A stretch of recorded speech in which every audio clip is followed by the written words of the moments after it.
Hey guys, how are you? This is Ernest Boniface Makulilo, EBM from EBM Scholars Show. Today we have a very important guest in our show. I have been talking about Green Card Lottery and encouraging people to apply and win. It is very difficult to win. Sometimes we say it is easier to be stricken by the thunder than winning the lottery because the odds of winning is very, very high. But we have important guests. The guest himself, he is going to introduce in a few seconds, but he is the winner of Green Card Lottery. And I live with him in the same house. So, introduce yourself.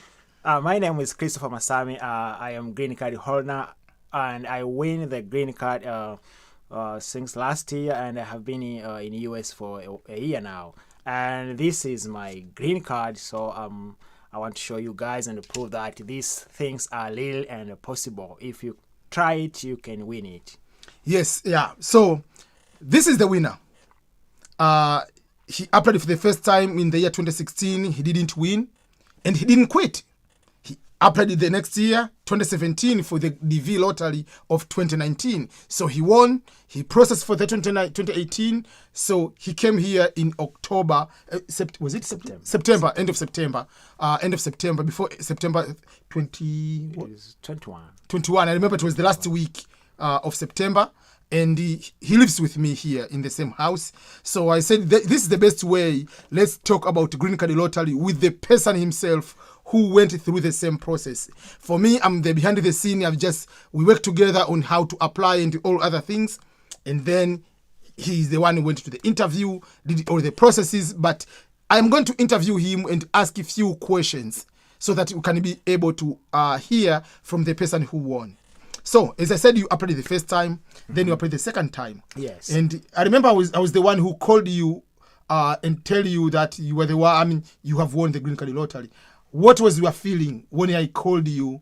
Because for me, I was so excited. I didn't sleep. I was waiting, and I called you. It was not even morning. It was still very night. It was night. It was late night, and the day was very amazing, and it was a surprise because I didn't expect, and I was almost forget about the green card because I thought about other stuff like studying masters. So once I received your calls, why he called me at night? So I think maybe there's something maybe happening in the family. So when I hear, hey, you won a green card, it was very... Because on my end, after usual, that's what I tell people all the time, that once you apply the Green Card Lottery, forget about it and continue with other things. I remember after you were continuing with other things, you already applied, you went for the interview for the Fulbright for other program. GSD. GSD. And then you were applying for other program, you were planning to take a GRE. Yeah. So you were already continuing with your life and applying other things. And then I just, when I was going to check the results, it was, you won. So that's what I tell people. Once you apply for the lottery, don't start every single day like thinking about America. I'm going to live in Chicago. I'm going to live in LA. Don't think about that. Just continue with other plans. In case you win, it's good. If you didn't win, you apply next year. That's why when he didn't win the first time, he didn't quit. He applied the next time. Yeah, that's correct. Yeah. So I want to ask him another question. So after knowing you won, then I know the process you have to wait for a long time. Yeah. So how was the waiting time and how did you start to prepare yourself in mind? Like, now I'm going to America. I know he's not the first time to come to America. He was a Fulbright scholar before, and you were here for 1 year. For 1 year. So this was the second time. The first time was 2013. 2012 to 2013. No, 2013 to 2014. Oh, yeah. Yes, that was the first time, and this was the second time. Yes. So I know the preparation will be different from someone who is coming for the first time. But even if, like, now you are coming as a permanent resident, not just, now I'm going to have restriction of how many hours I work or what kind of job I'm going to work. I have to work on campus. But now you don't have that restriction. How was that in processing in your mind, like you are planning to do in America? I was planning a lot of things, but the most important thing is to be focused on the important issues, because when you are thinking a lot of stuff, and that will be bad. So the issue is to be focused and to hear the information from the person who is, I think, the right person who can guide you and give the correct information, because most of information are not good. So it can the information themselves can lead you to the grave. So the important things during the preparation is to connect with the correct persons, so that to get the correct information, which will guide you and determine what you're gonna do once you get in United States. Yeah, I think that was the most important part. Yes, and that's what I usually tell people, like, not everyone, because he's in America, can give a good advice. Yeah. That's another thing you have to consider. Because they have different status also. So yes. He can be in America, but he's also illegal. So, or you can be even a U.S. citizen, but a U.S. citizen doesn't know about these procedures. So there are certain things, like either someone really studying or went through the process. For instance, for you, if you advise someone who is going through the same process, is easier. But American citizens, sometimes it's very difficult because they do not know about immigration themselves, unless otherwise he's a lawyer. Yeah, that's correct. Because and most of them, they do not follow much about this. What I know is most of the outsiders, most of maybe Africa and Asia, they know a lot of stuff in America than Americans themselves. So it is better to connect with the correct person, a person who knows, a person with knowledge, who can assist you, can guide you to the good direction. I usually tell people, like, if you need advice, you need to get advice from someone who has too many qualifications. Number one, the person has a good intention. That's number one. Second one, a person who has a technical knowledge, either studying or going through, has experience knowledge about the same thing. Because if you go to Cristiano Ronaldo while he was in Barcelona, he's Madrid, playing against Lionel Messi, if you is going to ask Messi, how can you tell me how to beat Barcelona? Okay, Messi knows the football and how weakness of Barcelona, but intention cannot say, okay, this is how you can score against us. You see, so you need to have advice from someone who has a good intention, but also can be able to give the good direction. And that you have to know, like, again, if you come to America, like Christopher said, there are some people who have been here maybe illegal, or some people, they went through a very long journey until they became citizens.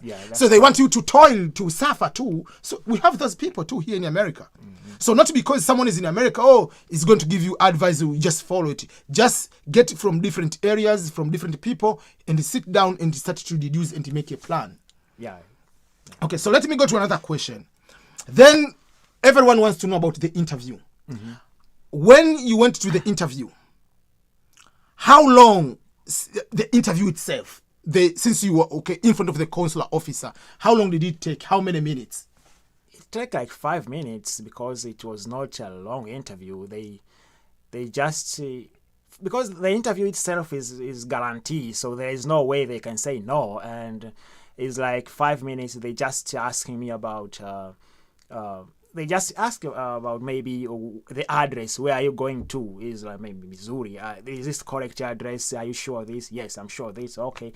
Do you have any maybe criminal record? Do you have any crimes or whatever? No, I don't have. And I submit the police clearance record, the clearance record, the clearance form. So there was no maybe a lot of question compared to other kind of yes, and that is the one of the area which when I talk to people about the green card interview lottery, if you win the lottery, it's kind of a guarantee as long as you are not criminal, as long as you have the either 2 years of work experience if you don't have high school, or you have high school. So for you had already a degree and you have work experience, so it was not a big deal at all. And one of the things people are usually like, I get confused, is about confusion between green card by marriage documentation and green card by lottery. Because by green card by marriage, I have to show my wife, or the American person has to be a sponsor for that. Meaning has to provide the tax return to show you have certain income above the poverty line. But in green card lottery, there is no such requirement. But some of the embassies, they might ask you to bring that one. On the interview, they say, okay, go and bring this information. But in the official documentation of what you were supposed to submit, you don't need to submit. So when I was sending my documentation, I tell you, if they need this information, you can just give to them, or you can just let me know. But they don't. There is no the information about my finance. They did not ask about finance, the finance of the host, or maybe maybe any task returns for the tax record or tax return for the host. So they just focus on me and the address where I'm going to, so that they can also send the social security card, and also where this green card, where this card will be sent, because that's on the form DSC 260 you have to put the address where you're going to stay, among other things, where you will be receiving the card, where are they going to send the card. You can say that way, and then you can go to another address, because when the address I gave you, I used to live in Kansas City, in Kansas side, but then I bought the house in Missouri. So the address during the interview, you had this one, but when you came here, we just already changed the address. So there is no problem if you change address later on. And even when you come to the airport, they don't care much as long as you have the correct address. Like, this is the person I'm going. They're not calling me. They didn't call me. Yeah, they didn't call you, and they did not care about that, because I think they look other stuff, like maybe ticket, maybe security stuff, and so forth. Maybe, there is not a lot of bureaucracy on that. No. And another thing is about when you are arriving in the US. This is one of the best moments for me, usual. I remember when I was coming for the first time, I was having the same kind of visa, Fulbright, so you come as international, basically. And even you come as an international student, or you come as a visitor, there are two lines. There is a line is called visitor's line, and then there is a line US citizen, permanent resident, and Canadian citizen. So as a green card holder, for the first time, you'll be coming to the line of permanent resident and US citizen. Is that where you went the first time? Yeah, no, but I think they took me to the visitor line. I'm not sure. But they're supposed to move you back later. They took me to the visitor line. Then they correct all green card holders. No, not holder. We are not able. They call all green card winners. Green card winners to the special special person, and we wait there for the other process. I told them, why are supposed to be in the visitor line instead of they told you don't have card. You don't have card yet. If you have card, you should go there, but you have visa, so you have to process this. You have to undergo this process. But when next time when you come in US with a card, you go there, because you have to. I like to sweep the card to the. They usually it has a chip like here. So you have to sweep. Yeah, just the like card. a passport. Like it has a certain chip. Sometimes they can swipe like so kind you of. have to swipe the card to the certain machines. So you don't have that. So how can you swipe that? So that they can maybe retrieve your information and so forth. I said, oh, okay. But so. And usually, sometimes they say, "Welcome home." That is one among the best parts. It's different when you are coming as a visitor for the first time. They'll tell you, "Welcome to the United States of America." But when you are arriving there, they welcome home, because they know you are permanent now. You are coming here. So, as I said at the beginning, everyone in the preparation, okay, when I go to America, I'll be doing blah, blah, blah, blah, blah. But what is the reality after arriving here now? I know, forget about the time you came as a Fulbright, you were already having a job. You didn't look for a job, but now you have to look for jobs.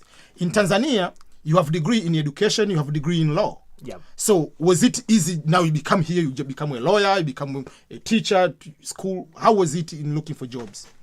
I think the reality is different, because in the US they have a completely different system from British and even French and whatever, and they're trying to make themselves unique, so they have to undergo other regularities, under procedures. For example, being a lawyer, it needs there is a different, maybe the legal system is different, so you have to undergo to be familiarity with the American law. So you can't be a lawyer because you know nothing about maybe procedures.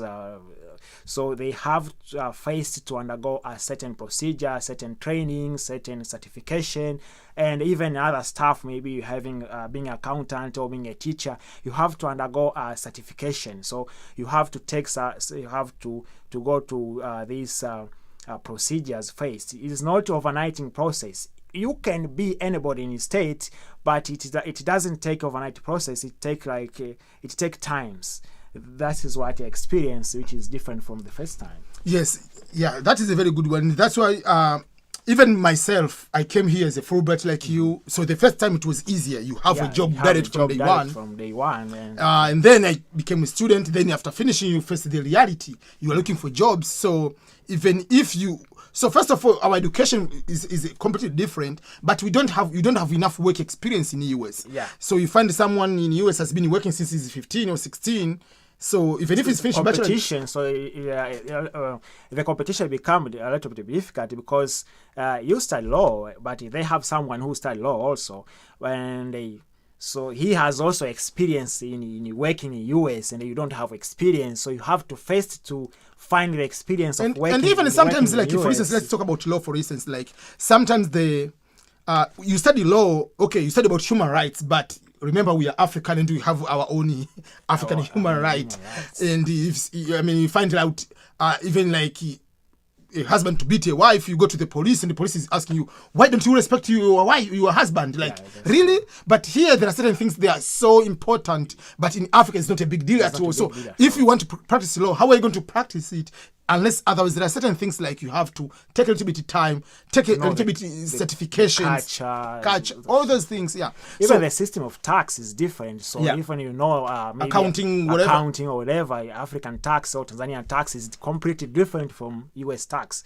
So you have also to know the procedure, how they have to deal with their tax and so forth. So you have to take time. Yeah. So for that case, when you arrive here, don't jump and start taking student loan. Okay, now my plan in Africa was to become human resources officer. So let me go to school. You can get a loan from day one. They don't care. They will get their money back. But the problem is if you jump with the thinking from Asia, thinking from Latin America, thinking from Africa, that, if you study the big Bachelor of Commerce, you become accountant to get a lot of money. What if here is not a big deal? So take a little bit of time. There is no rush. Create your own blueprint and timeline. Okay, I'm taking this law. Let me understand maybe at least a year. Then after that, I might choose now what I'm going to do. Like in terms of like if I'm going for further studies, unless others get a scholarship. But if you are taking a loan, for instance, or you are paying your own money, you have to be sure of. Yeah.